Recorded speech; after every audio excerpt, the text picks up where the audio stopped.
if women don't commit to you in their prime, don't commit to them in their decline. A lot of guys feel that they have to follow this narrative that's pushed on us, where the white picket fence, you're going to meet the girl that's exactly your age, you're going to grow old together because that's what makes the most sense. You don't want to die too young, you don't want to die too old away from your partner, so find the woman that's your age, go the distance, happily ever after. But it doesn't always work out that way.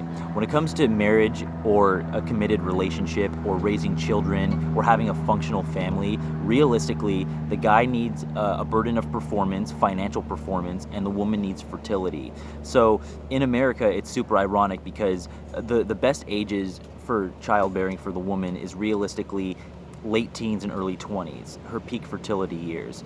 But as a guy, he needs time to get going. A guy from 18 to 22 is not the ultimate father figure. He's not the ultimate dad. He's not the man who truly understands women, who truly understands how to take care of a woman, how to take care of a family.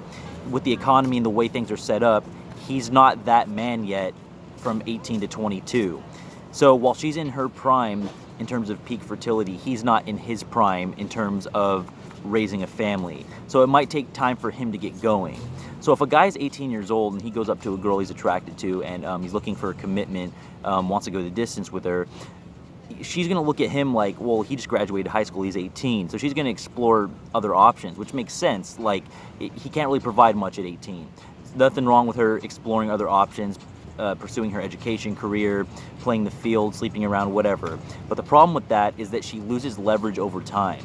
Every passing year, in terms of childbearing and raising a family, the woman loses leverage over time. The guy needs time to get going. So he might be working from like 18 to mid-20s, late 20s, early 30s, and now she wants to settle down. Now she wants marriage. Now she wants commitment.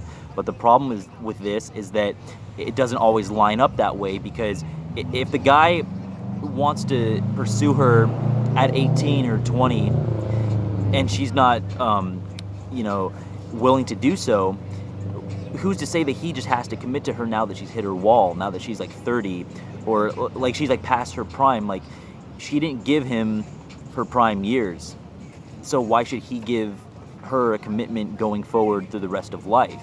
So a lot of guys fall into this trap where they get into this relationship that's not very genuine because it was based on her biological clock and like, oh shit, she needs to find somebody quick and she needs to have a kid soon before it's too late. So it lined up in a way where it's not really genuine. And it's not to say that the guy just has to go for a younger girl.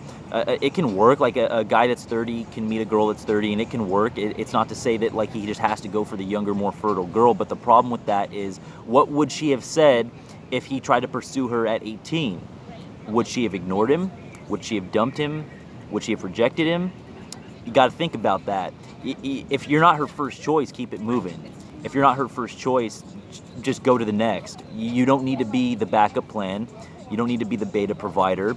You need to be with what you can get. You need to understand your sexual market value as a man getting older. And a lot of women will say, oh, that's double standard. And it is a double standard. I mean, the whole, like, the man is a stud, the woman's a slut, that's a whole double standard. But when we're talking about raising a family and kids, it's just different, because the man has the burden of performance and she has the fertility. So yes, like, it's not to say that men are better because of their choices and women are shamed for theirs. I mean, we should be past that. But in terms of raising a family and raising kids, it's just not the same. 30 is not the new 20 when it comes to women. It's just not a biological reality.